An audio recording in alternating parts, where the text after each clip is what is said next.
bagaimana untuk kedepannya? Insya Allah ini juga nanti akan tetap kita laksanakan. Program ini akan kita lanjutkan dengan mungkin bukan hanya cerita pendek, tetapi juga nanti adalah puisi-puisi berbahasa daerah. Jadi ada cerita pendek, ada puisi, ada jenis-jenis yang sastra yang menggunakan bahasa daerah.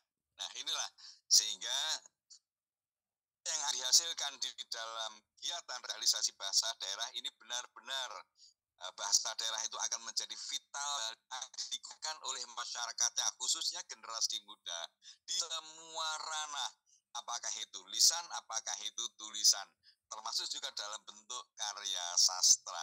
Jadi semoga saja program revitalisasi bahasa daerah yang diluncurkan oleh Mas Menteri pada tanggal 22 Februari 2022 ini bisa mencari bentuk kreativitas yang baru, sehingga upaya kita untuk melindungi, upaya kita untuk merevitalisasi bahasa daerah itu benar-benar memiliki makna dan khasnya.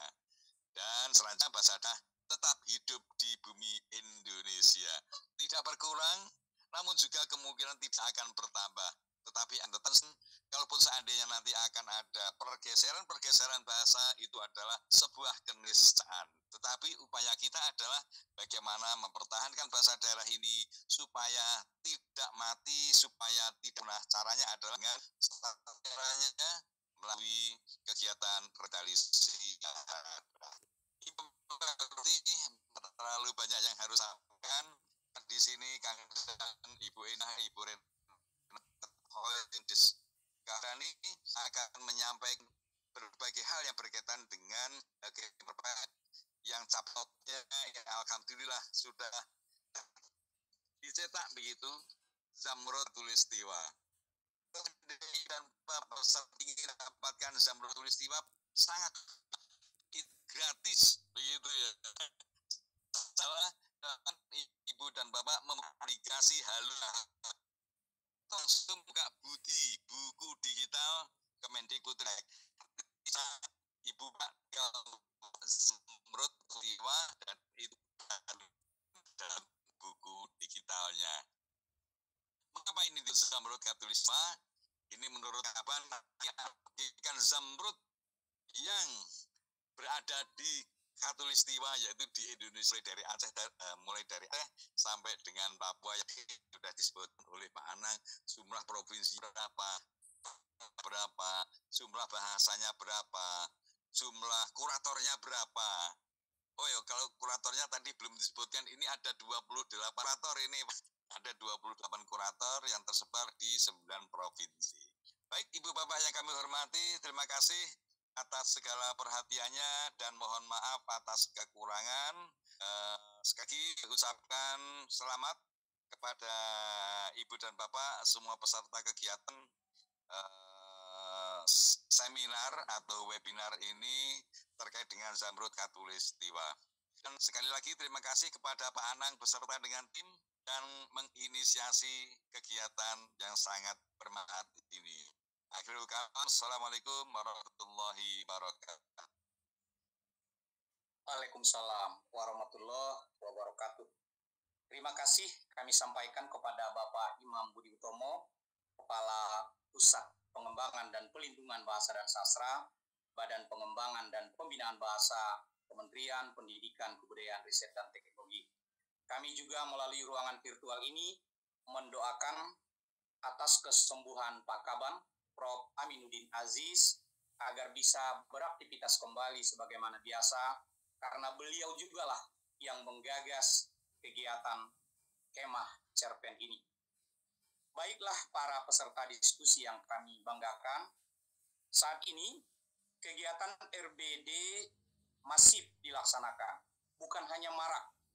Kegiatan RBD saat ini telah menggemparkan tanah air. Di tahun 2023 ini, 25 provinsi di seluruh Indonesia, mulai dari Provinsi Aceh di ujung barat sampai Provinsi Papua di ujung timur, sedang euforia melaksanakan pembelajaran revitalisasi bahasa daerah. Ini sebagai manifestasi dari Merdeka Belajar episode yang ke-17. Bukan hanya murid dan guru, juga kepala sekolah, pengawas sekolah, MGMP, MKKS, Dinas Pendidikan, Dinas Kebudayaan, komunitas, pegiat bahasa dan sastra, duta bahasa, orang tua, Pemda, pihak swasta, dan seluruh elemen masyarakat terlibat dalam proses pembelajaran revitalisasi bahasa daerah di berbagai wilayah di Indonesia. Setidaknya ada 7 materi yang diajarkan dalam proses pembelajaran revitalisasi bahasa daerah, yakni membaca dan menulis cerpen, membaca dan menulis puisi, mendongeng, berpidato atau menembang atau bernyanyi dalam bahasa daerah, komedi tunggal atau stand up komedi dalam bahasa daerah, dan menulis aksara daerah. Dari ke-7 materi yang mereka dapatkan dalam proses pembelajaran RBD, menulis cerpen salah satu materi yang sangat menarik. Oleh karena itu, para juara menulis cerpen sejak tahun 2023 ini dilanjutkan dengan kelas khusus dengan pembinaan yang semi personal dan lebih terarah yang disebut dengan kemah cerpen sebagaimana disampaikan oleh Pak Kapus tadi. Awal tahun ini, kemah cerpen dilaksanakan di 9 provinsi, mulai dari Papua, Maluku Utara, Sulawesi Selatan, NTT, NTB, Daerah Istimewa Yogyakarta, Jawa Barat, dan Sumatera Utara. Ada 78 siswa yang ikut serta dalam kemah cerpen ini. Mereka dibimbing oleh sastrawan atau cerpenis dari daerah yang sekaligus menjadi kurator di provinsi masing-masing. Mereka menghasilkan 80 cerpen dalam 28 bahasa daerah atau dialek. Sebut saja misalnya di Papua, ada bahasa Sentani, Bioba, Kamoro, Sobei, Biak, dan Tobati Marin. Kemudian ada bahasa Tobelo, Sula, Makian dalam Ternate di Maluku Utara. Ada bahasa Buru, Yamdena, bahasa Kei di Maluku. Ada bahasa Manggarai, bahasa Dawan, bahasa Kambera, bahasa Rote, dan bahasa Abui di Nusa Tenggara Timur. Ada bahasa Sasak, ada bahasa Samawa, ada bahasa Mbojo di Nusa Tenggara Barat. Kemudian ada bahasa Jawa, ada bahasa Sunda di Pulau Jawa, dan ada bahasa Melayu dialek Panai, dan dialek Sorkam, juga bahasa Batak dialek Angkola di Sumatera Utara. Bapak Ibu peserta diskusi yang kami banggakan, buku ini berkisah pengalaman menarik para penulisnya. Ada juga yang menulis dari berbagai imajinasi dan angan-angan mereka. Buku ini sudah diluncurkan Bapak Menteri Pendidikan, Kebudayaan, Riset, dan Teknologi, atau biasa kita sapa dengan Mas Menteri, pada tanggal 13 Februari tahun ini. Latar belakang dari penulisan cerpen ini bermula dari pemikiran Kepala Badan Pengembangan dan Pembinaan Bahasa, Prof. Aminuddin Aziz, yang melihat ada bakat-bakat yang luar biasa dari anak-anak peserta revitalisasi bahasa daerah yang juga termasuk kegiatan Festival Tunas Bahasa Ibu. Beliau, atau Pak Kaban maksud saya, melihat bakat-bakat dari tunas-tunas bahasa daerah ini harus disahuti dan dibuatkan sebuah wadah, tempat mereka ditempa, tempat mereka dibina agar tulisan mereka yang tadinya biasa-biasa saja, kalimat dan gaya serta cara bertuturnya masih biasa, bisa diubah, dipermak, sehingga menjadi lebih bergaya bahasa dan sastrawi, sehingga menarik untuk dibaca. Akhirnya beliau mengusulkan dibuatkan kemah cerpen, semacam writing camp di berbagai daerah di Indonesia sebagai tindak lanjut revitalisasi bahasa daerah. Peserta diskusi yang budiman, diskusi kita tentu akan lebih seru lagi dan akan kita lanjutkan setelah yang satu ini.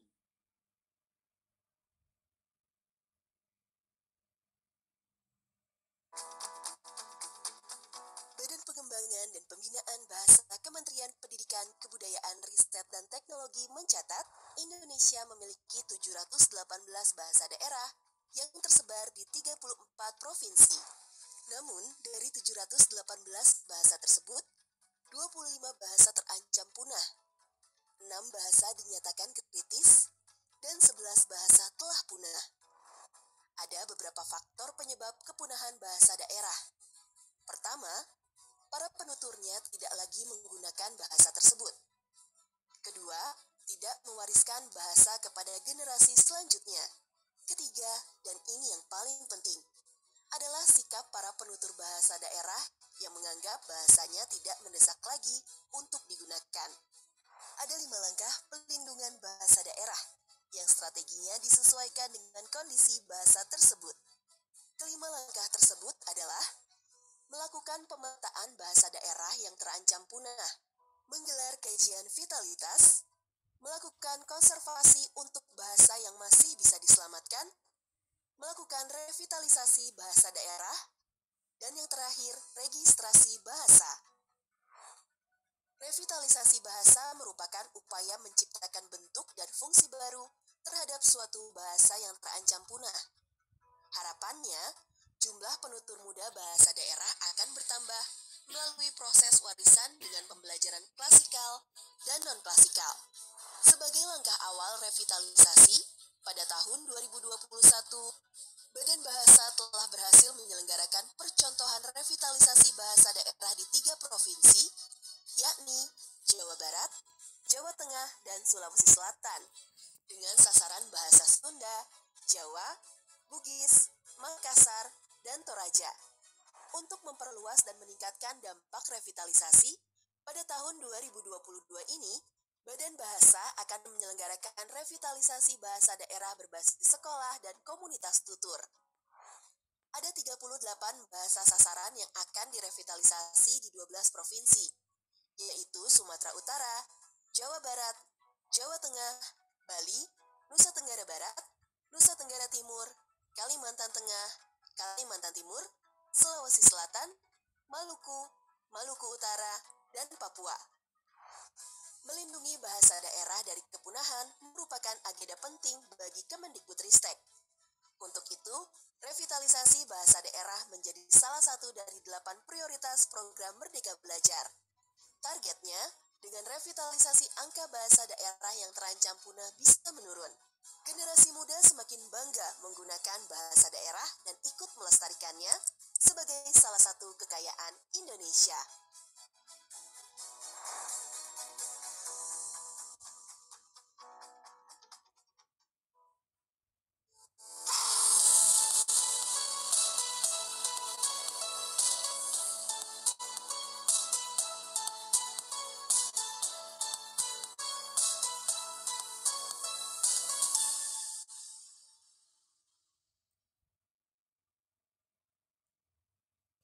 Baiklah, peserta diskusi yang kami muliakan, saatnya saya akan memperkenalkan narasumber-narasumber hebat kita pada siang hari ini.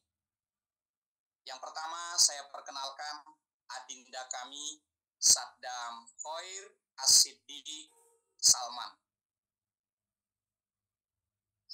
Beliau adalah siswa kelas 7 di SD Muhammadiyah di Perguruan Muhammadiyah Kota Bandung. Hobi Saddam main futsal, pernah menjadi juara 1 menulis cerpen atau dalam bahasa Sunda carpom tingkat Kota Bandung dan juga tingkat Provinsi Jawa Barat. Selain itu, tim mereka juga pernah menjadi juara 1 futsal Sokota Bandung. Adinda kami Saddam ini, tokoh idolanya adalah Ivan Soumilena. Beliau anak tunggal dalam keluarga dan banyak lagi prestasi-prestasi lainnya. Selamat pagi Adinda Saddam. Pagi Bapak. Kumaha damang? Alhamdulillah damang. Wah, terima kasih, luar biasa. Berikutnya, saya perkenalkan juga adik kami cilik yang centil dan manis serta cerdas. Beliau adalah Diska Khairani Hasibuan. Saat ini Diska bersekolah di SD Negeri 2 Sitinjak atau SD 100104 Sitinjak, Kabupaten Tapanuli Selatan, Sumatera Utara. Adik kami ini masih kelas 5 SD. Selain pintar menulis cerpen, Adinda Diska ini juga pernah mendongeng. Beliau pernah mendongeng dengan judul Jailanduk dan Jailabi. Ya, kurang lebih pelanduk dan kura-kura kalau dalam bahasa Indonesia. Di depan yang terhormat Menteri Pendidikan, Kebudayaan, Riset, dan Teknologi beserta 16 kepala daerah dan seluruh eselon 1 Kemendikbudristek dan tamu undangan kehormatan lainnya. Selamat pagi adik Diska. Pagi, Pak. Ya, apa kabar adik? Apa kabar adikku? Baik, Pak, baik. Masih banyak salak di Sidempuan?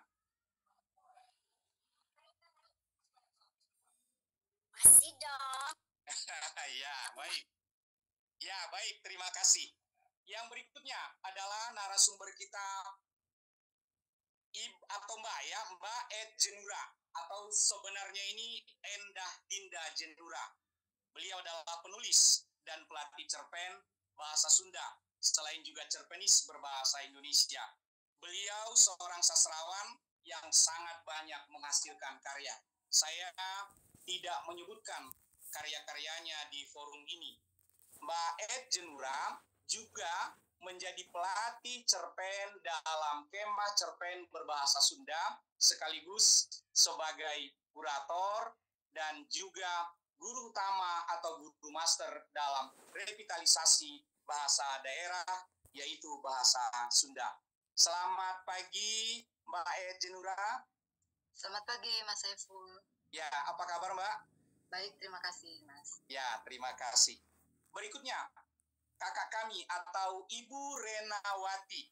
Beliau sebenarnya Kepala SD 101504 Basilam Baru, Angkola, Muara Tais di Kabupaten Tapanuli Selatan, Sumatera Utara. Ibu Rena ini adalah guru master atau guru utama bahasa Batak dialek Angkola dalam RBD yang bekerja sama dengan Pemda Kabupaten Tapanuli Selatan dan juga Balai Bahasa Provinsi di Sumatera Utara. Selamat pagi Ibu Rena. Pagi Pak Saiful. Ya, terima kasih.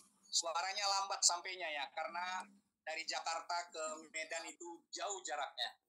Baik, berikutnya narasumber hebat kita adalah seorang pegiat bahasa dan sastra daerah, juga ahli teknologi informasi dan pembuat aplikasi. Beliau adalah Bapak Dadan Sutisna. Kalau saya biasanya menyapanya Kang Dadan.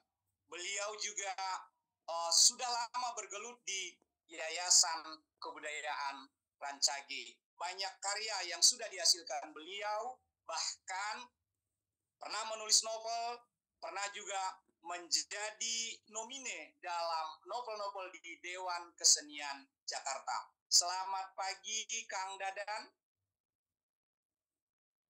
Selamat pagi Bang Saiful. Apa kabar Kang? Alhamdulillah kabar baik. Kumaha Damang? Damang, Pangesto.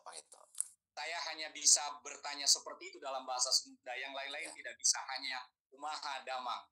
Ya, baik, terima kasih. Saya akan memulai pertanyaan ini terlebih dahulu untuk adinda kami, Saddam dan Diska. Ya, boleh nanti mungkin yang kecil lebih dahulu ya, nanti boleh adik Diska yang terlebih dahulu kita berikan kesempatan untuk memberikan jawaban di depan hadirin yang ada jumlahnya ribuan orang di forum ini. Walaupun kita tidak bisa melihatnya, tapi mereka bisa menonton kita adik. Baik, kira-kira bagaimana awal mula ceritanya sehingga Diska dan Saddam punya ketertarikan mengikuti kegiatan kemah cerpen. Saya persilakan adik Diska dulu.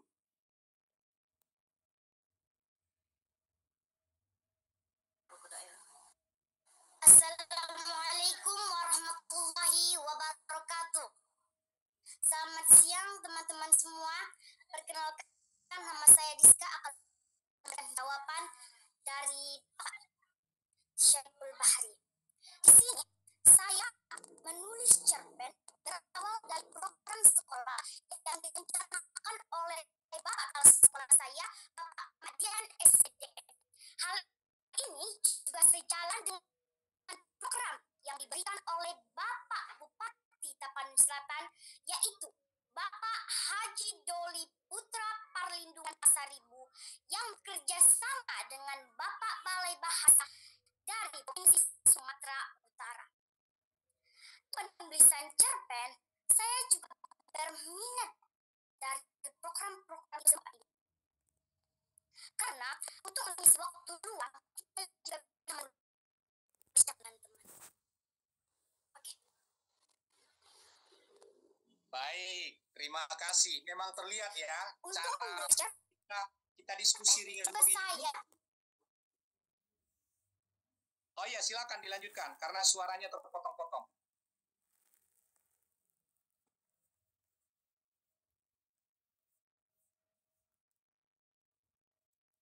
Ya. Maaf. Saya juga tertarik dengan beberapa animasi tokoh-tokoh terhebat. Saya juga ingin mengisi waktu saya hanya malas-malasan. Bisa kita menulis cerpen juga bisa dari pikiran kita sendiri untuk menguatkan imajinasi saya. Baik, terima kasih. Ya, baik. Kami tepuk tangan dulu ini. Tepuk tangan virtual untuk Adinda Diska ya. Baik, Adinda Diska. Itu tadi cerita awal mula ketertarikan mengikuti kemah cerpen yang dilaksanakan berkaitan dengan revitalisasi bahasa daerah di Provinsi Sumatera Utara. Tepatnya mewakili dari Kabupaten Tapanuli Selatan atas dukungan Kepala Sekolah, Bapak Bupati, Kepala Dinas, dan juga Balai Bahasa Sumatera Utara. Nah, berikutnya untuk adik Sadam. Silakan, Sadam. Pakai bahasa Sunda juga boleh.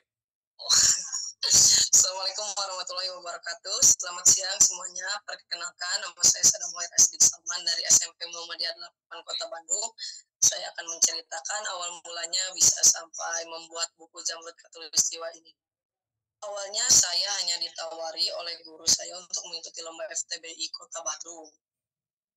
Awalnya juga saya tidak tahu apa sih itu cerita pendek berbahasa daerah, apa sih itu FTBI dan lain-lain. Setelah mengikuti lomba di Kota Bandung, alhamdulillahnya saya bisa mendapatkan juara pertama dan lanjut lagi ke Provinsi Jawa Barat. Setelah di Provinsi Jawa Barat, kita kembali berlatih bersama guru-guru di sekolah, mendapatkan ya pokoknya semua pembelajaran yang mereka berikan itu saya coba untuk gunakan pada saat membuat cerita di Jawa Barat. Alhamdulillahnya lagi di Jawa Barat kita bisa mendapatkan juara pertama.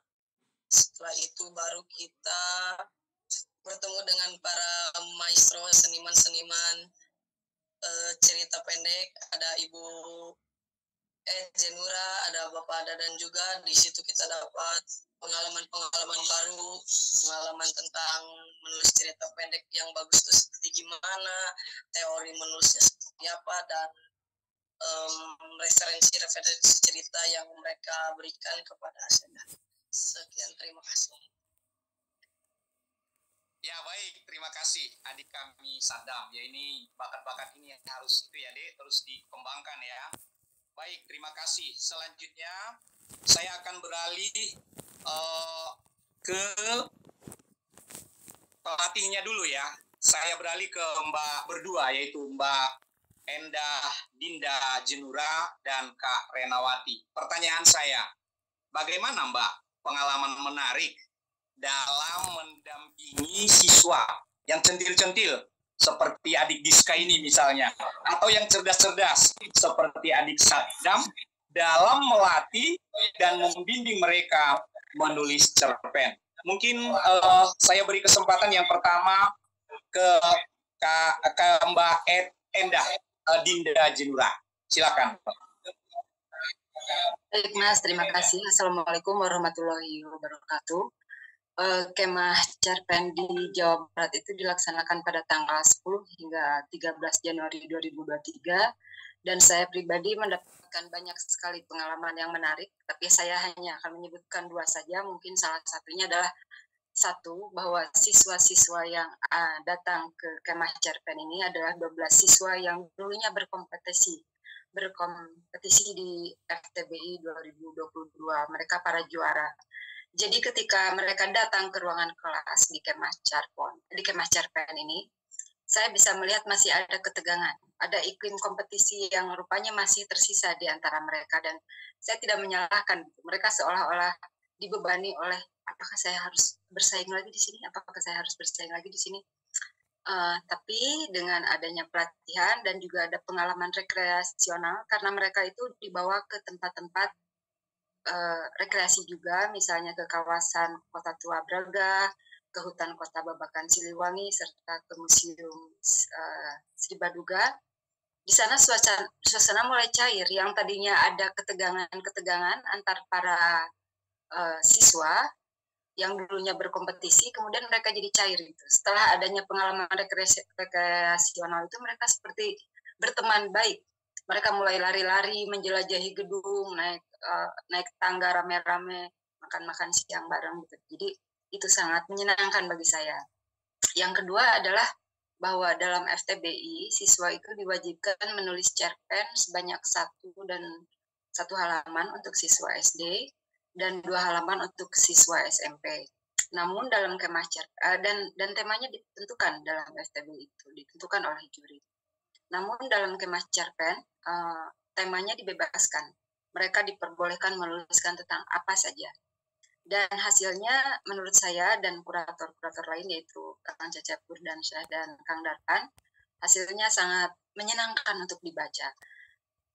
Karya cerpen yang dihasilkan oleh anak-anak terkesan natural karena isinya tentang persahabatan, hal-hal yang dekat dengan hati mereka, tentang relasi mereka dengan orang tua, bahkan ada yang misalnya tentang ketertarikan pada lawan jenis, yang karena mereka sudah mulai puber sebagian dari mereka. Jadi ini sangat menyenangkan bagi saya pribadi dan untuk kurator-kurator lain. Jadi 2 hal itu yang menarik, adanya iklim kompetisi dan dinamika relasi yang berubah, dan serta adanya beragam tema, serta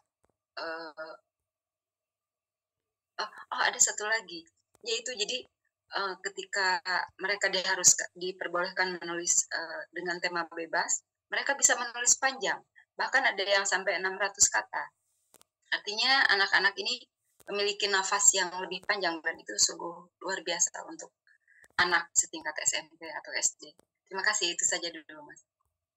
Baik, terima kasih Mbak Jenura. Ada yang menarik ya. Tadinya masih tegang, masih terbawa suasana lomba dan lain sebagainya. Tapi ternyata ketika dibawa ke dunia luar ya, ke Dago, kemana itu saya tidak paham semua di wilayah Jawa Barat atau Bandung itu. Tapi akhirnya ya cair ya. Berarti tidak salah dong ya Pak Kabang, Prof. Aminuddin Aziz, membawa kegiatan ini ke arah yang lebih rileks ya. Beliau menamainya dengan Kemah Cerpen atau ya Cam Writing sebenarnya. Jadi terbebas dari suasana kelas yang formal, suasana-suasana yang membuat mereka tegang. Tapi ketika dibawa ke alam luar, mereka menjadi lebih berimajinasi, daya kreasi menulisnya menjadi lebih bertambah. Ini luar biasa. Barangkali nanti ini menjadi inspirasi juga bagi yang lain-lain yang akan melaksanakan kegiatan-kegiatan sejenis. Ya, terima kasih Mbak Ed. Saya akan kembali lagi nih ke adik Sadam dan Diska ini. Saya mau tagih dulu berdua ini. Tapi gantian. Saya duluan ke AA Sadam, bukan ke adik Diska. Jadi AA Sadam, saya baca ya, judul cerpen yang ditulis Saddam itu Baduk Gus, kan begitu ya. Nah, saya mau tahu, cerita apa sebenarnya yang ditulis dalam Jamrud Khatulistiwa itu yang berjudul Baduk Gus? Apa yang menginspirasi adik Saddam sehingga memilih cerita ini? Dan karena kami belum semuanya paham bahasa Sunda, kurang lebih ini bercerita tentang apa, adik? Silakan. Jadi itu sebenarnya tuh artinya tuh adalah badut tuh ada kayak disenggol gitulah. Jadi cerita itu menceritakan tentang pengalaman pribadi saya pada saat mengikuti kompetisi futsal. Tapi itu sudah didramatisasi lagi, udah ada sedikit ya dramatis, ya sedikit seperti itulah. Sudah ada bumbu-bumbu campuran-campuran dari ada mulai sedikit fiksi-fiksinya, dari mulai dramatisasi, dan ya semuanya itu jadi satu cerpen yang bisa kita baca di buku Jamrud Khatulistiwa itu. Wah, luar biasa, kecil-kecil sudah bisa berimajinasi, sudah bisa merekayasa cerita yang tadinya berawal dari pengalaman ketika main futsal, tapi dia dibuat menjadi lebih menarik ya, lebih bombastis. Ini didapat ketika di kemah atau memang sebelum di kemah Saddam udah berbakat seperti ini? Itu juga awalnya dari kemah karena kita juga dapat materi-materi tentang gimana cara membuat cerita yang baik dan benar, apa yang harus ditambahin dari sebuah cerita yang enggak cerita pengalaman pribadi, jadi harus ada tambahan-tambahan ya kata-kata yang dramatis atau sedikit fiksi-fiksi lah. Oh, luar biasa. Baik, terima kasih adik Saddam. Nah, sekarang kita ke si bungsu ya, adik Diska Hairani Hasibuan. Saya membaca cerita adik, judulnya Si Topul Dohot Si Lotung, kan gitu ya. Berarti si Topul dengan si Lotung. Nah, adik Diska, apa sebenarnya yang adik ceritakan dalam cerpen ini? Apa itu si Topul? Apa itu si Lotung? Silakan adik.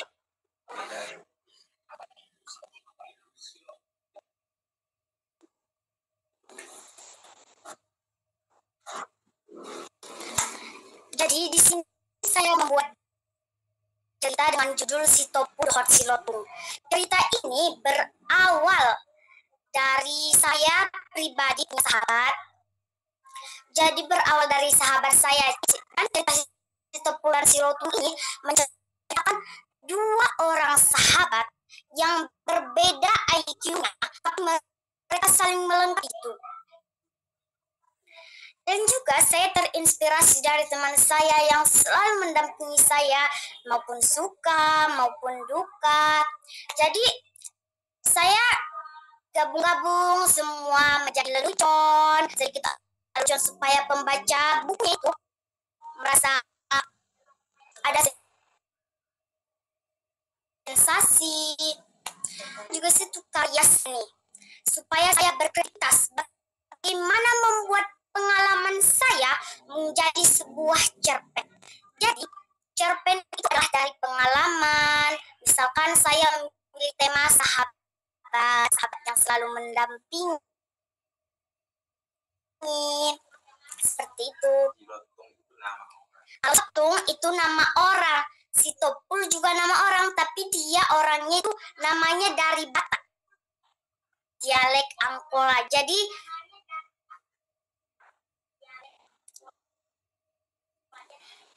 teman-teman, si Topul dan si Lotung itu adalah orang tokoh di cerita yang saya buat itu. Jadi namanya ada dua tokoh, yaitu si dan sebuah cerpen itu juga bisa menjadi lelucon. Saya buat dengan ringkasan satu kata. Misalkan saya ada rasa lucu, saya buat sedikit seperti itu. Jadi kalau di kami, cerpen itu harus butuh pengamatan. Salah yang penting itu pengalaman. Apa pengalaman yang menarik dalam hidupmu, itu tuliskan pada cerpen. Dan juga cerpen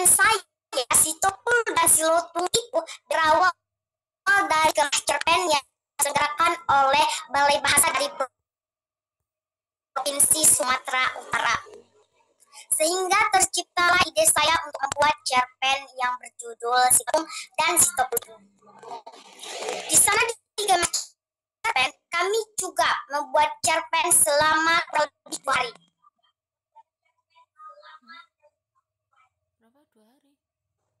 Dan tentu saja itu memang waktu yang cukup singkat, tapi alhamdulillah kami bisa menyelesaikannya dengan baik.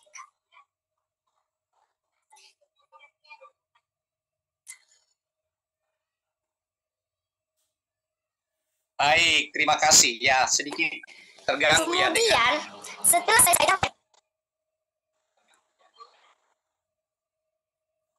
Ya, lanjut, Adek, lanjut.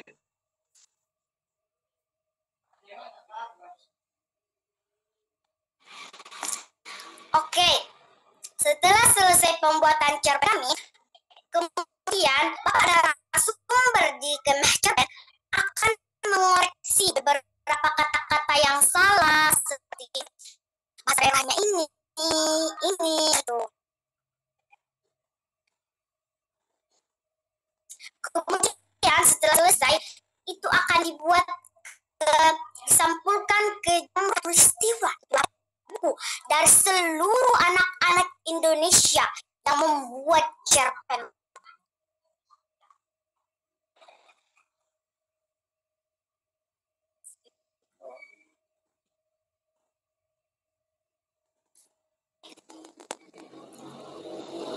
Ya, baik. Terima kasih Adik Diska karena terpotong-potong. Tadi ada saya terlewat sedikit ketika dimintakan pengalaman mendampingi adik-adik dalam berlatih cerpen. Saya akan kembali ke Kak Renawati yang juga menjadi guru master revitalisasi bahasa daerah di Kabupaten Tapanuli Selatan. Jadi Kak Rena, bagaimana pengalaman menarik ketika mendampingi misalnya siswa seperti adik Diska atau adik-adik yang lain dalam menulis cerpen ini? Silakan Kak Rena. Ya, terima kasih Kak Saiful ya. Di sini kita memang berbagi pengalaman ya selama. Halo, Mas Saiful, bisa dengar suaranya? Ya, silakan Pak. Kedengaran, suaranya bagus. Memang jaringan kita di sini kurang mendukung ya Pak Kak Saiful. Ini anak-anak kita di daerah ataupun di Kabupaten Tapanuli Selatan, ini pengalamannya sangat luar biasa ya, karena memang anak-anak ini yang namanya anak SD ya kan, imajinasinya itu, pengalamannya itu sangat-sangat luar biasa, tetapi belum bisa untuk meluaskannya ke dalam bentuk tulisan. Nah, di sini kita memang perlu kerja ekstra ya. Bagaimana mendampingi anak kita ini, memotivasi anak kita ini agar mereka itu mau menulis apa pengalaman mereka, imajinasi mereka, ya kan, yang pengalaman-pengalaman apa ataupun hal-hal yang terdekat dengan mereka sendiri. Jadi sebelum ke Gemas Cerpen, sebetulnya prosesnya itu panjang ya Kak Saiful ya. Mendampingi anak-anak kita ini, yang pertama baik itu kita lakukan di sekolah ataupun di komunitas, di sanggar ya. Jadi anak-anak yang berbakat ini awalnya itu melalui proses yang ada seleksi seperti itu. Kita menyaring anak-anak itu yang paling berbakat, termasuklah anak kita satu, Diska Khairani ya, adik kita Diska Khairani. Jadi beliau ini karena memang hobi bercerita ya, paling suka mendongeng. Jadi salah satu motivasi dia juga untuk menulis ya karena dia berbakat di cerita.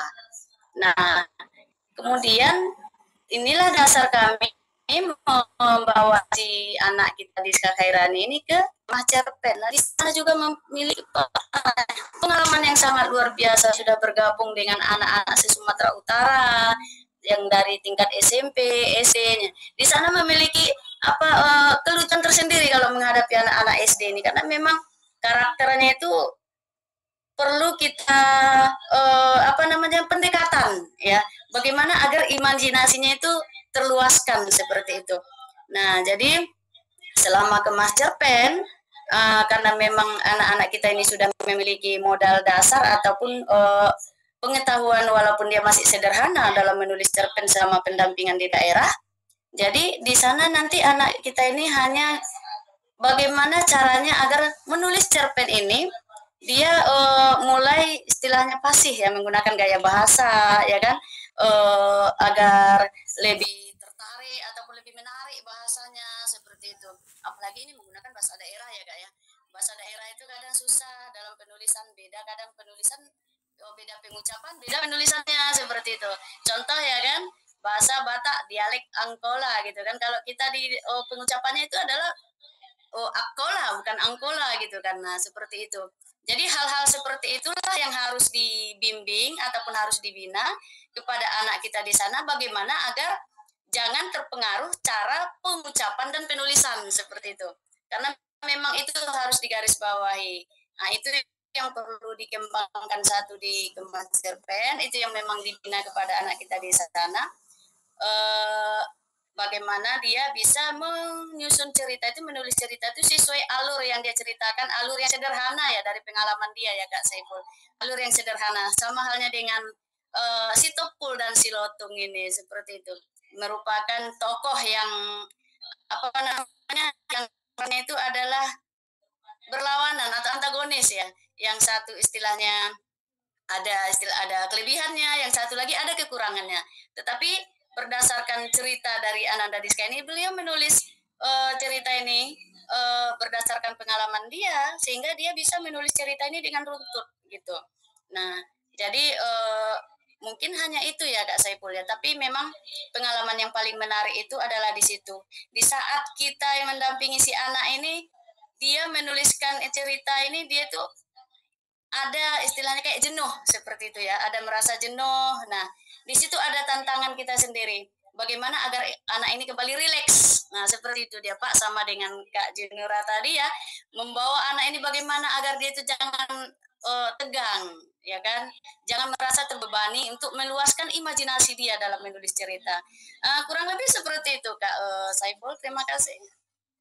Baik, Ibu Renawati, guru master, pelatih di revitalisasi bahasa daerah, tepatnya bahasa Batak dialek Angkola di Sumatera Utara.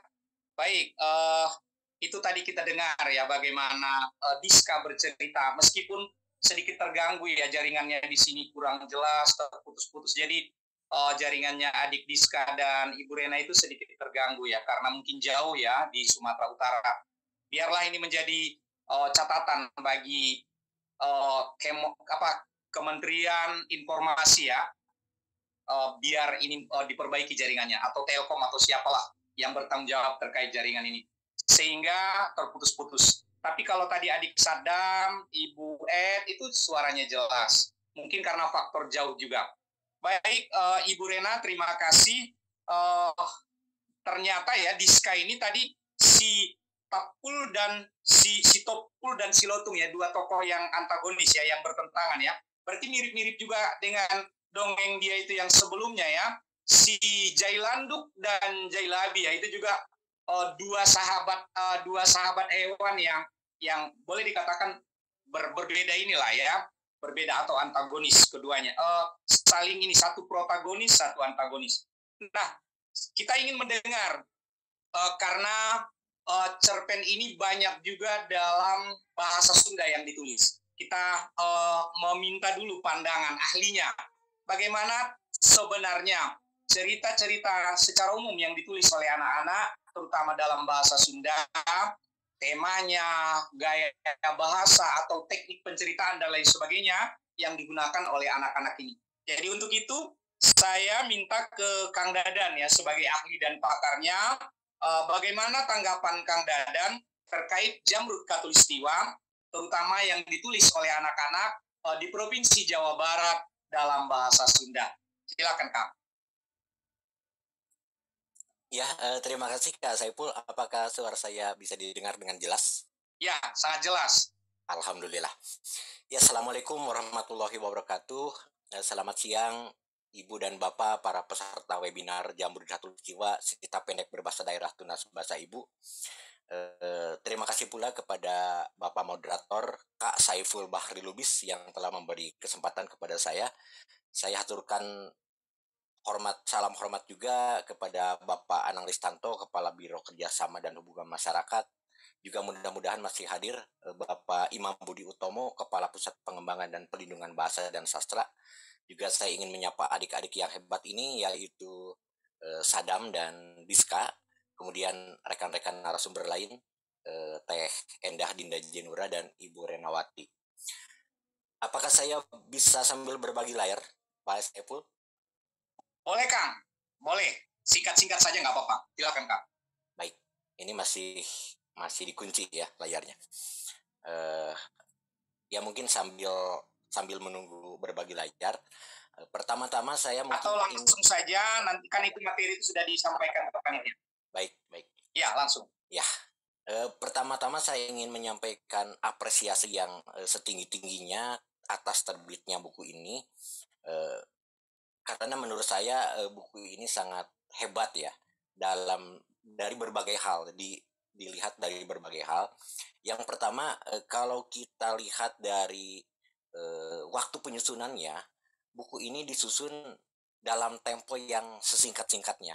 Yang saya tahu, buku ini melalui satu proses Master Pen yang berlangsung itu kira-kira seminggu atau kurang dari seminggu, dan kemudian di bulan itu juga langsung terbit menjadi buku.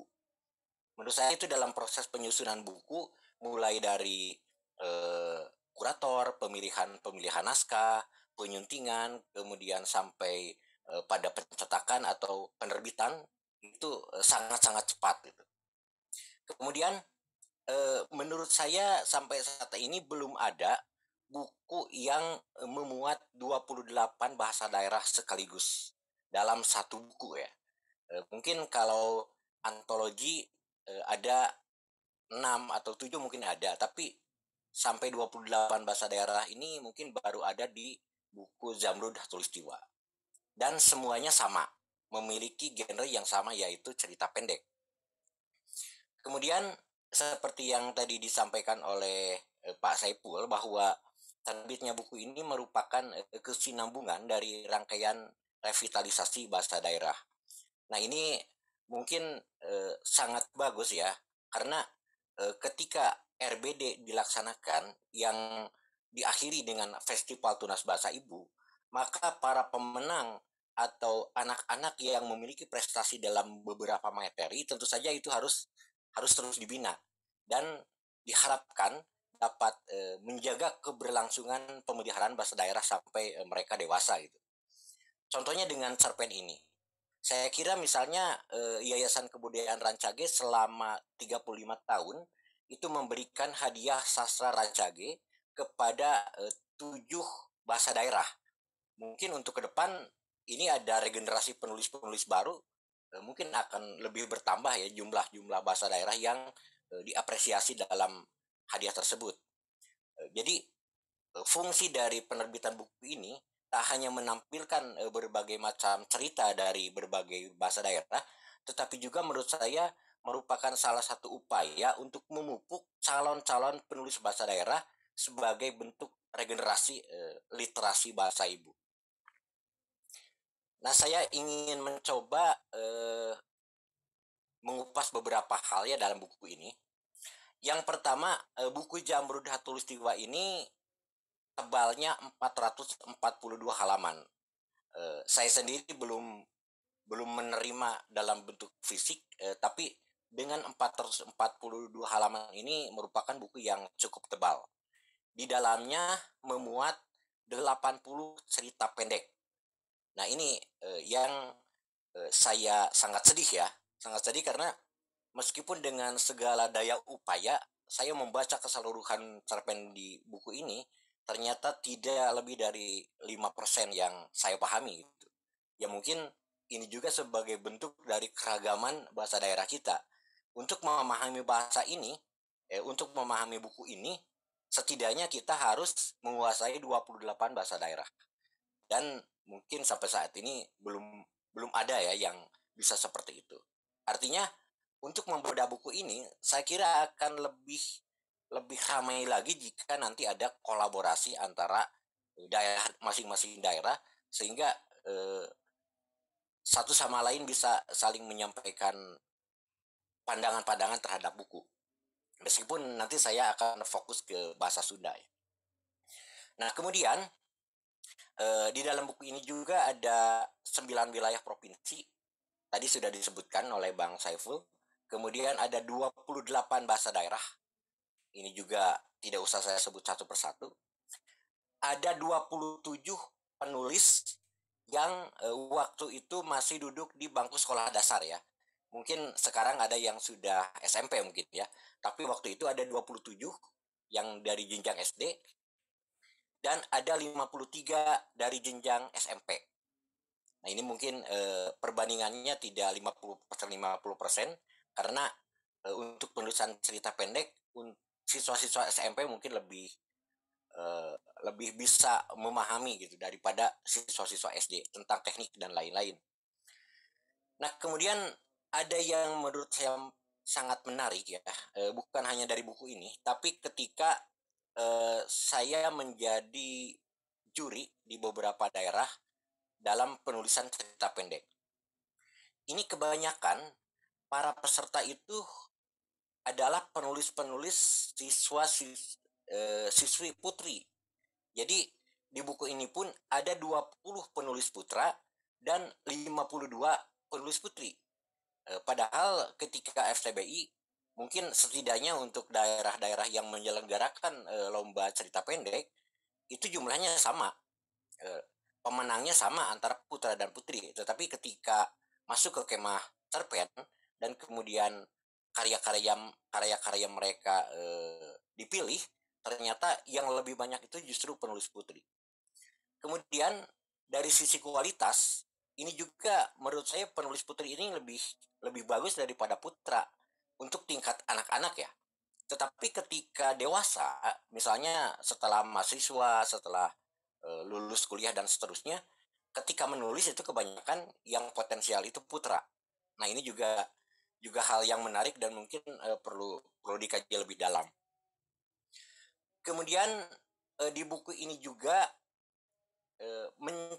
mencatat 87.522 kata dalam bahasa daerah. Kalau misalnya Teh Endah tidak percaya, silahkan dihitung sendiri ya. Tapi ini sudah melalui penghitungan yang matang. Jadi ada 87 ribuan kata dalam bahasa daerah. Dan ini kalau kita runutkan atau kerucutkan lagi ke dalam diksi, ini ada 33.511 diksi bahasa daerah yang termuat dalam buku ini. Artinya buku ini bukan hanya menyampaikan suatu cerita, tapi menurut saya menyampaikan juga korpus kata-kata dari 28 bahasa daerah. Dan ini sangat penting ya. Bukan hanya diteliti oleh peminat sastra, tetapi juga oleh peneliti bahasa. Bagaimana anak-anak di 28 wilayah ini menggunakan bahasa-bahasa daerah mereka. Ini juga mungkin bisa dijadikan sumber kamus bahasa daerah nantinya. Sangat menarik menurut saya. Kita dalam satu gerakan saja, dalam satu bulan, itu sudah bisa mengumpulkan 33.000 kata dalam bahasa daerah. Nah, kemudian saya juga menyoroti tentang kosakata ya, dari adik-adik yang menulis di buku ini. Jadi jika saya urutkan, ini tidak terkait dengan kualitas ya, tapi lebih ke bagaimana mereka memberdayakan kosakata bahasa daerah mereka gitu, sehingga efektif dalam soal diksi gitu, lebih kaya maksudnya.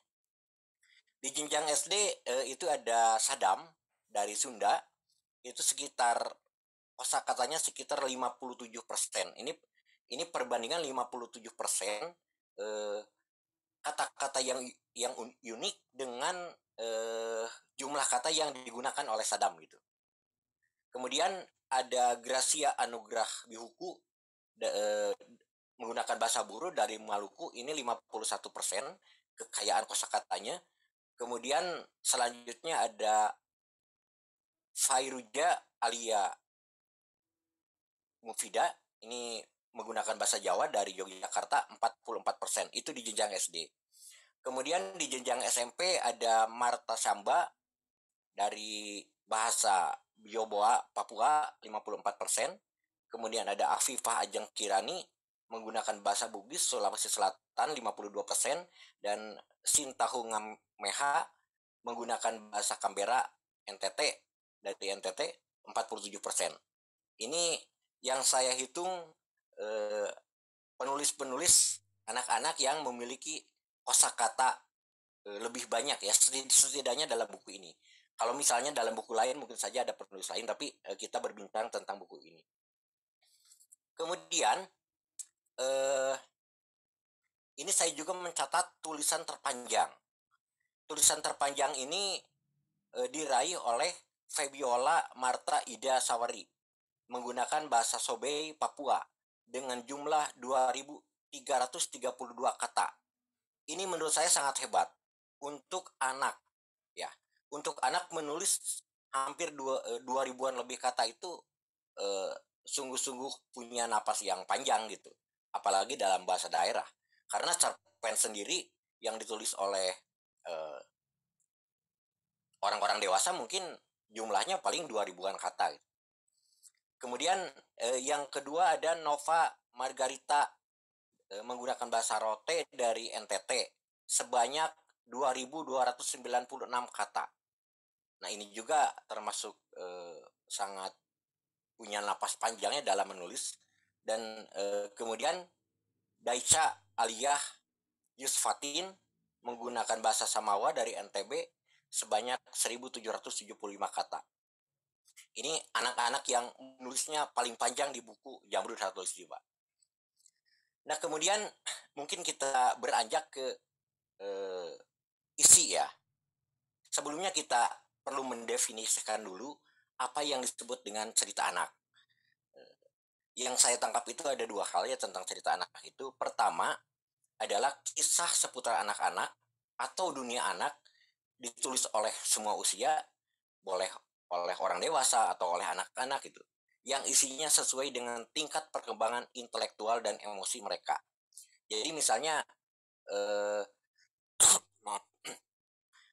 Teh Enda misalnya menulis satu cerita yang ditujukan kepada anak-anak, itu dapat dikategorikan sebagai cerita anak. Kemudian satu lagi, kisah yang ditulis oleh anak-anak. Jadi para penulis ini bisa menjadi bagian dari penulis cerita anak-anak dan juga menyajikan cerita anak lah, seperti itu kira-kira. Kemudian dari sisi unsur-unsur dalam cerita pendek, mungkin Bapak dan Ibu sudah tahu semua. Dalam cerpen itu terdiri dari beberapa unsur yang biasanya harus saling melengkapi, mulai dari tokoh, bagaimana perwatakan tokoh dari cerita yang ditulis, apakah tokoh tersebut meyakinkan secara karakter atau secara umur, secara usia, dan yang lainnya. Dari pengalaman saya menjadi juri cerpen, ini memang kadang-kadang tokoh ini tidak terlalu didalami oleh para penulis anak-anak, karena ada di antaranya yang mencoba menceritakan sosok orang dewasa dalam sudut pandang anak-anak, dan tentu saja itu kurang meyakinkan karena banyak hal-hal yang memang keliru atau mungkin kurang tepat, karena pengetahuan anak-anak terhadap kehidupan orang dewasa itu memang mungkin masih terbatas ya. Selanjutnya unsur yang berkaitan dengan latar, setting. Nah ini juga hal yang penting dalam cerita pendek di mana kejadian cerita itu berlangsung. Kemudian alur, yaitu rangkaian cerita yang di dalamnya ada konflik hingga klimaks. Kemudian kita juga selalu ingin tahu tentang tema, apa tema dari cerita tersebut, dan sudut pandangnya menggunakan apa, apakah orang pertama atau orang ketiga. Kemudian gaya penulisannya seperti apa, apakah gayanya itu humor atau gayanya itu satir dan lain-lain. Kemudian ada lagi yang memang mungkin sering ketika mengajarkan tentang penulisan cerpen, yaitu tentang pesan moral. Dan ini kadang-kadang menjadi dalam tanda kutip blunder ya, ketika anak-anak menulis cerita pendek harus dibebani oleh pesan moral. saya misalnya banyak membaca naskah-naskah cerita yang ditulis oleh anak-anak yang di akhirnya itu selalu ada petuah bagi pembaca, semacam wejangan gitu. Jadi sebuah cerpen yang sudah bagus sebenarnya tentang pesannya itu sudah secara implisit ya, sudah terkandung, pembaca sudah bisa menerka apa itu pesannya, tapi tiba-tiba di bagian akhir dijelaskan kembali oleh penulis secara panjang lebar. Nah, saya tidak tahu ini berasal dari mana ajaran seperti ini, tapi menurut saya cerita-cerita seperti itu cukup mengganggu pembaca, karena pertama ada kesan menggurui, kemudian ada kesan anti klimaks juga. Ini endingnya sudah bagus, tapi kenapa tiba-tiba ditambahkan wejangan-wejangan atau amanat-amanat yang sebenarnya pembaca sudah tahu gitu dari alur atau rangkaian cerita. Nah, di samping itu unsur-unsur tersebut tentu saja harus dibalut dengan bahasa. Bahasa ini mencakup banyak hal, dari kosakata, dari ejaan, dari penggunaan kata, diksi, dan seterusnya. Kemudian di sisi lain ada juga imajinasi dari para penulis. Misalnya ketika seorang anak, karena kebanyakan penulis cerita anak itu atau anak-anak yang menulis cerita itu berdasarkan pengalaman sendiri, maka ini akan agak berbeda ketika mendapatkan sentuhan-sentuhan imajinasi. Sehingga meskipun berdasarkan dari pengalaman nyata, ketika menjadi satu cerita pendek itu akan lebih menarik dan lebih bernilai sastra misalnya seperti itu. Nah, kemudian dari 80 Kang cerita, Dadam, waktunya 2 menit lagi ya, Kang? Siap. Ini tinggal yang Sadam ya.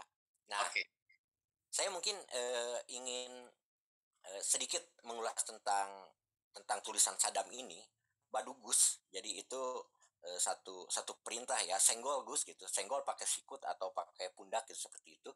Nah, ini sebenarnya pendek ya, cuma 225 kata, tapi menurut saya sudah sangat baik karena sudah merangkum semua unsur yang ada di cerita pendek. Misalnya dari sudut pandang, itu menggunakan orang pertama. Dan ini menurut saya penulis ini termasuk rendah diri ya, karena biasanya sudut pandang orang pertama itu harus selalu menjadi pahlawan. Dan di cerita ini ternyata yang pahlawannya itu adalah temannya gitu. Yang pandai itu temannya, bukan aku gitu, bukan kalau dalam bahasa Sunda bukan kuring. Kemudian alurnya sangat sederhana, dimulai dari satu hal yang sangat menarik ketika pertandingan futsal itu sudah hampir menang dan ternyata ada sedikit masalah. Alurnya sesederhana itu. Kemudian bahasa yang digunakannya cukup efektif, gayanya juga menarik untuk anak-anak, setting di lapangan sekolah, dan tokoh-tokohnya juga menurut saya cukup meyakinkan. Saya kira cukup meyakinkan karena Sadam sendiri punya pengalaman bermain futsal. Itu akan sedikit berbeda jika misalnya ditulis oleh penulis yang sebelumnya tidak pernah bermain futsal. Jadi dari berbagai hal ini cukup meyakinkan, sangat meyakinkan lah dari cerita ini. Mungkin begitu dulu Pak Saiful yang bisa sampaikan, nanti bisa dilanjutkan dengan diskusi. Terima kasih. Baik, terima kasih banyak Kang Dadam yang sudah mengulas berbagai sisi dan kreasi anak-anak dalam menulis cerpen. Ternyata yang diulas bukan hanya cerpen berbahasa Sunda ya, tetapi juga dari bahasa-bahasa lain. Peserta diskusi yang kami banggakan, kami menunggu pertanyaan dari seluruh peserta diskusi di kolom pertanyaan. Nanti panitia akan memilihkan beberapa pertanyaan terbaik untuk diberikan hadiah kaos ya, bacaannya kaos bukan kaos, atau t-shirt Merdeka Belajar dan bingkisan menarik lainnya dari Kemendikbudristek. Peserta diskusi semuanya, kita akan lanjutkan setelah yang satu ini.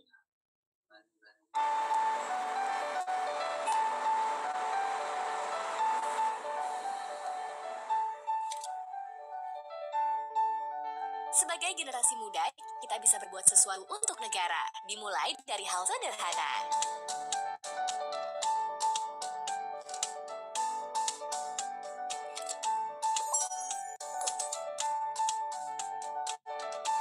Salah satunya dengan menjaga harga diri bangsa dengan cara bangga akan bahasa Indonesia. Melalui aplikasi Halo Bahasa, kita bisa ikut menjaga penggunaan bahasa Indonesia supaya tidak hanyut dalam tren yang membuat bingung jati diri generasi muda. Laporkan penggunaan bahasa Indonesia yang kurang tepat di ruang publik ke aplikasi Super Halo Bahasa. Dengan begitu, kita semua bisa berbahasa Indonesia sesuai dengan kaidahnya. Ayo, ikut ambil bagian dalam menjaga simbol negara, gunakan, jaga, dan koreksi.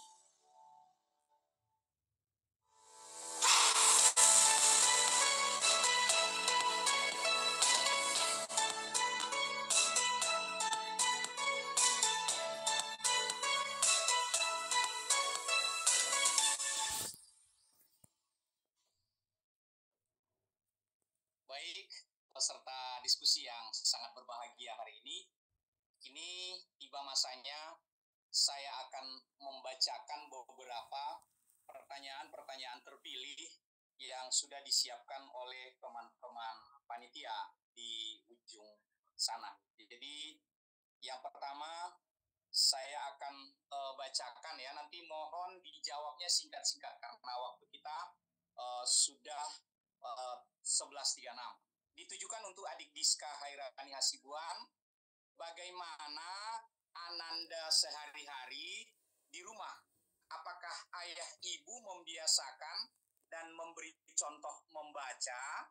Bagaimana Ananda mulai menulis? Berhayal dulu atau dibuatkan kerangka? Ini dari Hadi Riwayati Utami. Silakan adik Diska menjawabnya singkat saja ya.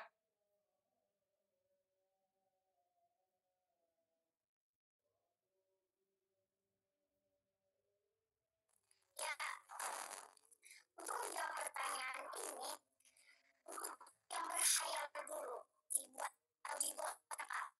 Saya pertama akan membuat kerangka dulu. Dia apa gitu.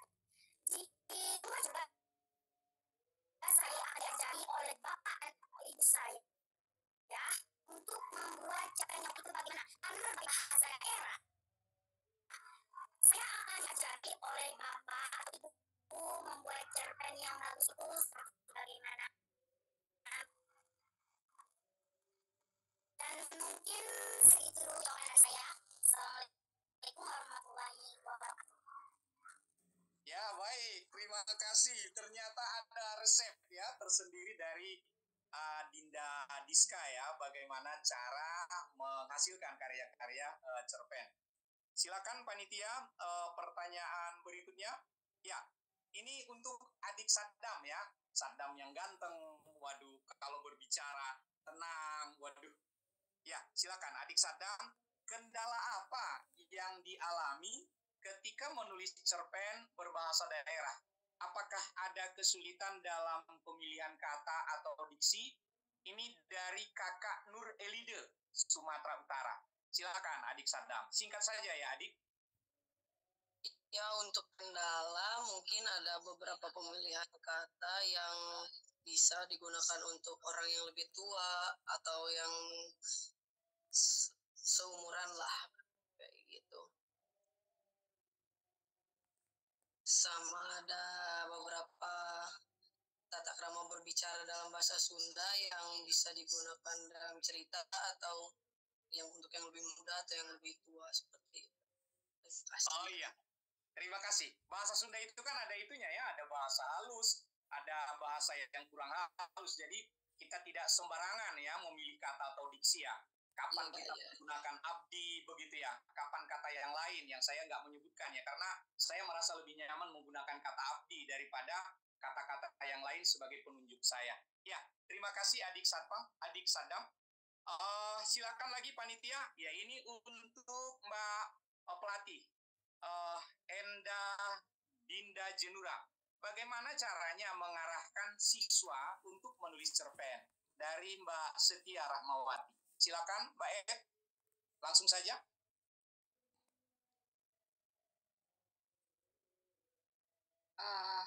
Bagaimana cara mengarahkan siswa untuk menulis cerpen?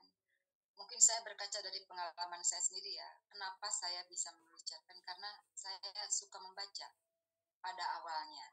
Jadi mungkin untuk mengarahkan siswa agar mau menulis cerpen, pertama-tama anak-anak itu harus diberi dulu bacaan-bacaan agar mereka tertarik. Ketika mereka sudah tertarik, mereka akan berpikir, sepertinya saya juga bisa bikin yang kayak gini. Sepertinya saya juga ingin menulis seperti mereka. Nah, seperti itu. Jadi mungkin harus dimulai dulu dengan membiasakan anak-anak untuk membaca, menyediakan bacaan-bacaan bagi mereka di rumah dan lain sebagainya. Dari sana bisa ke jenjang berikutnya, yaitu menumbuhkan keinginan mereka untuk meniru. Bagaimana kamu juga pasti bisa untuk membuat cerpen sendiri. Kamu juga pasti bisa untuk menulis sendiri. Setelah itu baru mulai mengarahkan ke arah hal-hal yang lebih teknis lagi, dan itu membutuhkan saja bimbingan dari guru di sekolah, juga dari tutor di tempat-tempat kursus atau di pelatihan-pelatihan semacam ini. Begitu saja mungkin Pak. Kecintaan untuk membaca dulu yang harus ditumbuhkan menurut saya. Setelah itu mereka meniru dan diarahkan untuk menulis dengan baik dan benar. Terima kasih. Oke, baik. Terima kasih, luar biasa. Ya, masih ada pertanyaan lainnya? Ternyata ada rahasianya ya dari pelatih. Ini untuk Ibu Renawati. Yang pertama, bagaimana cara menumbuhkan kepercayaan diri siswa menulis karya sastra dengan lingkungan yang hampir di sekitar lingkungannya menggunakan bahasa Indonesia. Itu yang pertama. Lalu yang kedua, bagaimana cara mengawali atau mengajak siswa menulis karya sastra? Ini pertanyaan dari Siti Kamila. Silakan Ibu Rena. Oh ya, terima kasih Kak Saiful. Ya, untuk pertanyaan yang pertama ya, bagaimana istilahnya untuk menumbuhkan ataupun motivasi untuk menulis bahasa daerah ini, cerpen bahasa daerah, sementara mayoritas lingkungan adalah bahasa Indonesia, kan seperti itu singkatnya ya Bapak, ya Kak Saiful ya. Sama halnya dengan ini pengalaman saya sendiri, di lingkungan kita sendiri rata-rata itu adalah siswanya banyak menggunakan bahasa Indonesia ya, sehingga untuk menerapkan revitalisasi bahasa daerah ini di daerah sendiri awalnya, khususnya lingkungan saya, itu memang sangat berat. Tetapi dengan dengan berdasarkan pengalaman ya, ada beberapa trik memang yang kita lakukan untuk mengarahkan anak ini mau menggunakan bahasa daerah. Yang pertama, kita mengadakan pendekatan dulu ya. Kita mengadakan pendekatan dulu kepada si anak dengan memberikan motivasi. Sebetulnya bahasa kita itu yang kita gunakan sehari-hari itu, bahasa ibu itu di rumah apa, kan seperti itu. Nah, kemudian saya selaku guru lah saya bilang di sekolah ya, ataupun kepala sekolah, mengajak anak-anak ini ke perpustakaan dulu dengan membaca ya. Membaca, kebetulan kita juga ada dapat buku perbacaan bermutu dengan berbagai macam jenjang. Jadi cerita ini memang bahasa Indonesia. Tetapi saya mengajak, coba sementara ataupun mengajak ya, coba dulu anak kita ini bercerita dengan menggunakan bahasa sendiri. Jangan menggunakan bahasa Indonesia. Terserah ceritanya itu seperti apa, seperti itu kan. Nah, jadi di mana nanti mandek ataupun istilahnya ada kendala seperti itu kan. Nah, disitulah nanti kita memberikan masukan-masukan. Nah, sebaiknya bahasanya seperti ini, seperti itu. Jadi awalnya seperti ini loh. Lebih banyak kita mengajak mereka dulu bercerita seperti itu ya.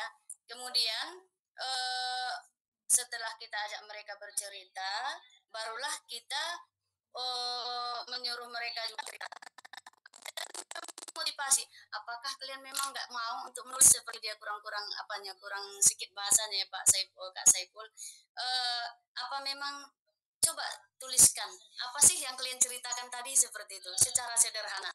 Awalnya seperti itu Kak Saiful, kurang lebih seperti itu ya. Intinya kita terlibat langsung, jangan hanya untuk mengarahkan seperti itu, hanya mengajak seperti itu ya Kak Saiful. Tetapi kita terlibat langsung di situ, berperan. Ya bagaimana sih yang bercerita itu dan bagaimana untuk menuliskannya, seperti itu Kak Saiful. Baik, terima kasih. Mohon panitia satu pertanyaan lagi ditayangkan. Ya, ini untuk Pak Dadan Sutisna atau Kang Dadan. Bagaimana cara mengajarkan anak agar bisa mulai menulis ceritanya sendiri sesuai dengan kaidah cerpen yang di dalamnya ada konflik, ada alur yang ketat, ada majas dan lain-lain. Khususnya anak usia dini. Ini dari Mbak Anis Fitriyanti. Silakan Kak. Baik. Menurut saya belajar menulis cerpen yang paling tepat dan paling baik itu adalah dengan membaca cerpen. Jadi kalau misalnya anak-anak sudah diberikan buku-buku, sudah diperkenalkan dengan berbagai teks, sudah diperkenalkan dengan cerita dan lain-lain, itu dengan sendirinya mereka akan tumbuh, akan membangun berbagai kosakata baru, akan punya daya untuk ingin menulis gitu. Kalau misalnya kita mengajari secara langsung, mungkin hasilnya kurang memuaskan menurut saya, karena menulis itu selalu erat kaitannya dengan membaca. Jadi jika ingin menulis satu cerita pendek yang bagus, maka sebaiknya membaca 50 cerita pendek yang bagus. Karena kita belajar dari bacaan. Mungkin itu Pak Saiful. Baik Kang, wah terima kasih, luar biasa. Ini menjadi resep-resep dan kiat yang menarik buat kami yang juga menyukai penulisan cerpen. Sebenarnya kita masih ingin berlama-lama, tapi ya waktu juga yang memaksa kita harus memberikan pernyataan penutup di kesempatan kita pada siang hari ini. Untuk itu saya minta nanti dimulai dari Adik Sadam, kemudian Adik Diska, kemudian diikuti dengan Mbak Ed Jenura, dan Ibu Renawati, baru nanti yang terakhir adalah Kang Dadan untuk memberikan pernyataan penutup terkait pertemuan kita hari ini. Apa pesan-pesan untuk pembaca, terutama untuk narasumber ya, bagaimana sebenarnya baiknya mereka harus membaca Zamrud Khatulistiwa. Jadi silakan pernyataan penutup dari Adik Sadam. Silakan. Bapak ini boleh pakai bahasa Sunda nggak apa-apa ya? Ya boleh. Justru kita harus melindungi terus melestarikan bahasa daerah itu. Silakan Adik. Kami nanti akan paham sendiri. Ayu kasa daerah sadayana orang maca buku Zamrud Khatulistiwa umargi ya buku teh saya pisan orang tiasa terang bahasa di daerah sanesna tur orang tiasa memulai bahasa Sunda jeung budaya Indonesia mun teu kurang usaha deui mun teu ti ayeuna iraha deui sabab aya paribasa leungit na hiji basa leungit oge bangsana. Sekian dari saya, terima kasih. Ya, terima kasih. Nah, Adik Diska juga harus bisa ini pakai bahasa Angkola ya. Apa pernyataan penutup dari Adik Diska? Silakan.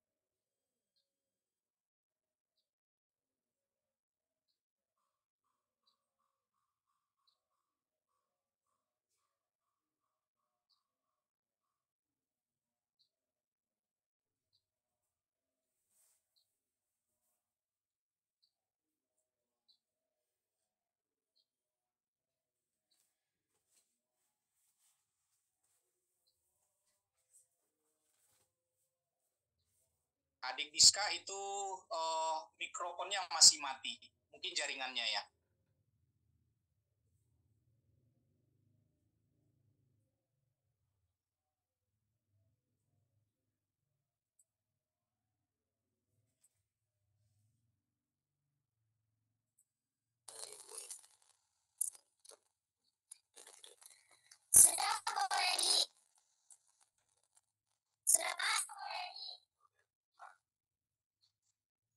tadi sudah. Son aung sidis kairannya sibuan nagiot manyam ayo.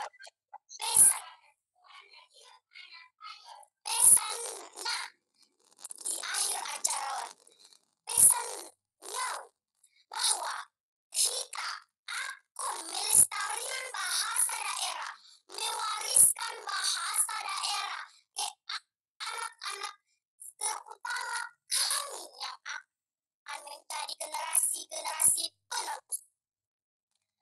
Saya akhiri pesan ini dengan sebuah pantun. Burung irian burung cendrawasih. Cukup sekian dan terima kasih. Jangan lupa motonya. Junjung tinggi bahasa klan. Kuasai bahasa asing. Lestarikan bahasa daerah. Horas, horas, horas. Dari saya Tapanuli Selatan, Provinsi Sumatera Utara. Cukup sekian. Baik, pergi ke Irian bawah Selasih. Cukup sekian dan terima kasih. Luar biasa diakhiri dengan pantun. Hebat sekali anak buah Pak Bupati ini. Siapa ini kepala sekolahnya yang hebat ini? Baik adik Diska, terima kasih. Kami juga masih menagih dari yang pertama Mbak Ed Jenura. Ajakan untuk membaca Jamrud Khatulistiwa. Silakan Mbak Ed.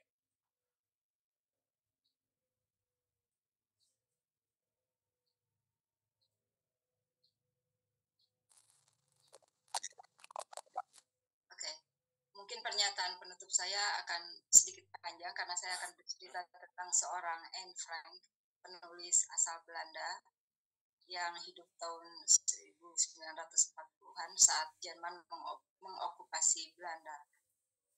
Anne Frank itu menulis sebuah diari selama 2 tahun. Usianya saat itu 13 sampai 15 tahun, masih remaja, seusia anak SMP, seusia anak-anak yang kita didik dalam kemah Charponi. Kemudian setelah Anne Frank meninggal, bukunya itu diterbitkan oleh ayahnya dan mendapat sambutan yang hangat dari masyarakat. Setelah itu buku tersebut yang berjudul The Diary of a Young Girl diterjemahkan ke dalam 70 bahasa daerah di seluruh dunia. Berkaca dari itu, penulisan anak-anak ini harus didorong terus-terusan. Gairah anak-anak untuk menulis ini harus membutuhkan wadah, seperti yang dilakukan oleh ayah Anne Frank yang membukukan tulisan-tulisan anaknya untuk kemudian dijadikan buku. Jadi pertama-tama harus ada wadah dan harus ada apresiasi tentunya kemudian dari masyarakat pembaca. Tidak cukup hanya dibukukan, tapi juga harus ada apresiasi. Berikan semangat kepada anak-anak yang memang suka menulis dan memiliki bakat untuk menulis. Jika mereka punya Instagram, katakan bahwa tulisan mereka bagus, misalnya. Berikan mereka semangat. Dan mungkin jika itu sudah terjadi, ke depannya akan muncul Anne Frank dari Indonesia. Tidak hanya berbahasa daerah dan dinikmati oleh penutur bahasa daerah, tapi juga mungkin diterjemahkan ke dalam bahasa-bahasa. Semoga saja itu terjadi dan itu bisa dimulai dengan membaca Jamrud Khatulistiwa. Itu saja. Terima kasih.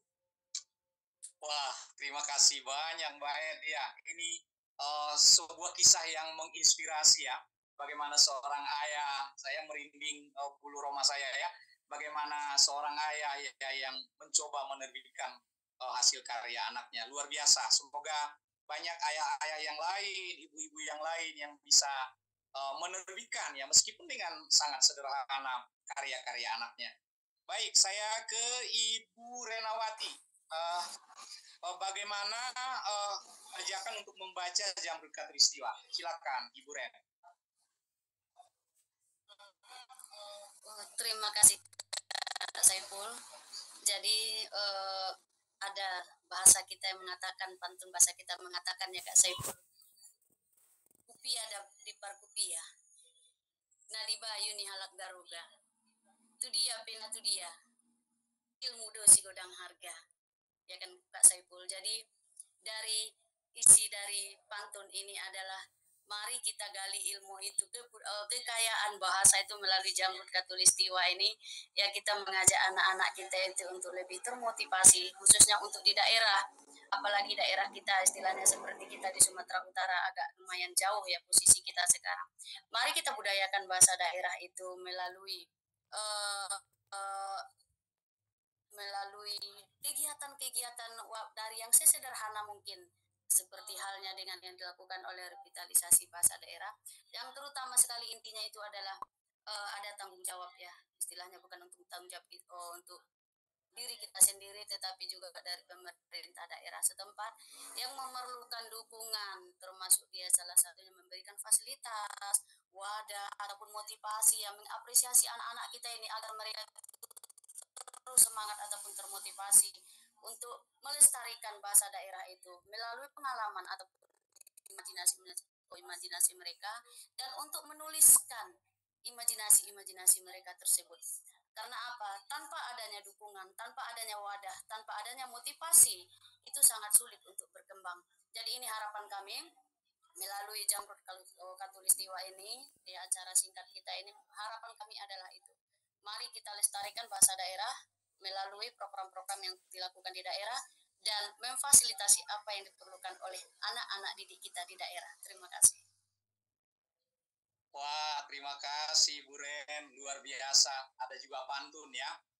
Pemirsa semua yang kurang lebih kalau saya terjemahkan secara harfiah pantun tadi, mau kemanapun kita itu pergi, ilmu itu yang paling berharga, yang sangat berharga. Oleh karena itu tidak jarang orang-orang tua di Sumatera Utara sana, dia rela menjual sawah dan ladangnya demi menyekolahkan anaknya. Karena dia berpikir kalau yang diwariskan adalah harta, tanah, ladang, dan lain sebagainya, itu nanti malah akan bertengkar, berkelahi, dan sebagainya. Jadi dijualnya itu untuk menyekolahkan anak-anaknya. Itu banyak sekali di sana. Jadi kemanapun kita pergi, ya ilmu itu yang paling berharga. Luar biasa. Nah, ini pernyataan penutup yang terakhir dari sang pembedah, Kang Dadan. Kang Dadan, mengapa harus membaca buku Jamrud Khatulistiwa? Silakan, Kang. Jika ingin belajar membuat cerita pendek anak-anak, ya bacalah buku ini. Pilih salah satu bahasa dan pelajari. Mungkin itu salah satu teknik atau cara untuk menulis. Bukan meniru, tapi mencari ilham dari tulisan orang lain. Kemudian untuk para penulisnya juga mungkin bisa lebih mengembangkan ke dalam tulisan-tulisan yang lebih luas. Saya baca tadi misalnya di Bali ada yang sudah menerbitkan, anak-anak sudah menerbitkan buku kumpulan sajak misalnya. Itu misalnya dari penulis yang bertulis juga nantinya ada yang seperti itu. Kemudian saya berharap mudah-mudahan buku seperti ini tidak cuma satu, tapi ada lagi di tahun depan. Sehingga jumlah bahasa yang hadir dalam Jamrud Khatulistiwa ini tidak 28 lagi, tapi mungkin nanti menjadi 50 atau berapa. Begitu mungkin Kak Saiful, terima kasih. Ya, terima kasih banyak Kang. Luar biasa ini, filosofis sekali kata penutupnya. Para peserta diskusi yang berbahagia ya, tetap semangat pada siang hari ini. Ada beberapa informasi yang perlu kami sampaikan. Yang pertama, bagaimana cara mengunduh buku Jamrud Khatulistiwa yang ada di laman kami ya, di Kemendikbudristek. Bisa juga melalui Sebudi atau ada tautannya sudah ditayangkan di ruang obrolan. Itu yang pertama. Lalu yang kedua, agar semua peserta mendapatkan sertifikat keikutsertaan kegiatan ini dengan baik, maka jangan lupa masih ada waktu mengisikan presensi atau daftar hadir bukti kegiatan ini Bapak Ibu ikuti. Jadi silakan diisi dengan menuliskan nama yang benar, termasuk ejaannya jangan salah, agar nanti sertifikat Bapak Ibu bisa didapatkan dengan baik. Kemudian materi webinar dapat diunduh pada tautan yang ada di layar kita. Kemudian juga sertifikat peserta dapat diunduh mulai tanggal 25 Oktober 2023 pada tautan yang juga ditampilkan di layar kita. Presensi atau kehadiran ya juga ada ditampilkan di tautan kita. Bapak Ibu peserta jangan ada yang terlupa, termasuk juga bagi bagi yang ingin memiliki buku ini secara digital. Jadi silakan diunduh buku Zamrud Khatulistiwa, antologi cerita pendek berbahasa daerah, tunas bahasa ibu. Ada tautannya di sini. Kemudian setelah ini nanti kami akan menginformasikan penanya terbaik yang telah dipilih oleh panitia. Yang pertama, Mbak Siti Kamila. Yang kedua, Mbak Anis Fitrianti.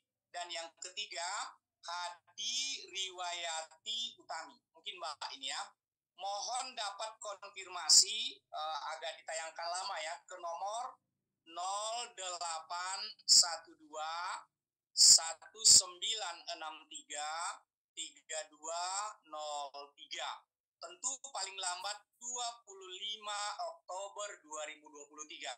Agar nanti hadiah bisa kami kirimkan ke alamat Mbak Siti, Mbak Anis, dan juga Mbak Hadi. Mohon nanti langsung dikonfirmasi. Ada kaos Merdeka Belajar dari Kemendikbudristek dan juga ada hadiah buku yang akan kami kirimkan sebagaimana janji kami di awal pertemuan ini. Baik, juga nomor yang saya sebutkan tadi ini juga menjadi kontak kita ya. Kalau ada hal-hal yang ingin ditanyakan lagi ya, kontak perpustakaan Kemendikbudristek ya. Ada tertulis di sini laman kita perpustakaan.kemdikbud.go.id. Kemudian di nomor WhatsApp 0812 1963 3203. Juga posel ya, atau alamat email ada di sana, dan medsosnya perpustakaan Kemdikbudristek itu ada Instagram, ada Twitter, ada Facebook, ada YouTube-nya yang bisa Bapak Ibu peserta diskusi yang menarik ini untuk mengikutinya. Silakan saja dikunjungi media sosial kami di perpustakaan Kemdikbudristek. Bapak Ibu peserta diskusi yang kami banggakan, tidak terasa selama 2 jam, bahkan lebih lagi, lebih sedikit ya, selama 2 jam kegiatan ini sudah kita lewati tanpa terasa. Sekarang sampailah kita ke penghujung acara. Kami seluruh panitia dan kru acara, juga para narasumber teristimewa penyelenggara, Biro Kerjasama dan Hubungan Masyarakat, Kementerian Pendidikan, Kebudayaan, Riset, dan Teknologi, juga Perpustakaan Kemendikbudristek, dan Badan Pengembangan dan Pembinaan Bahasa, Kementerian Pendidikan, Kebudayaan, Riset, dan Teknologi mengucapkan terima kasih yang setulus-tulusnya atas partisipasi seluruh peserta. Mohon maaf bila ada tutur kata yang salah, ada bicara yang bukan pada tempatnya, kami semua mohon dimaafkan. Sampai jumpa pada diskusi menarik kami berikutnya. Salam merdeka, salam literasi.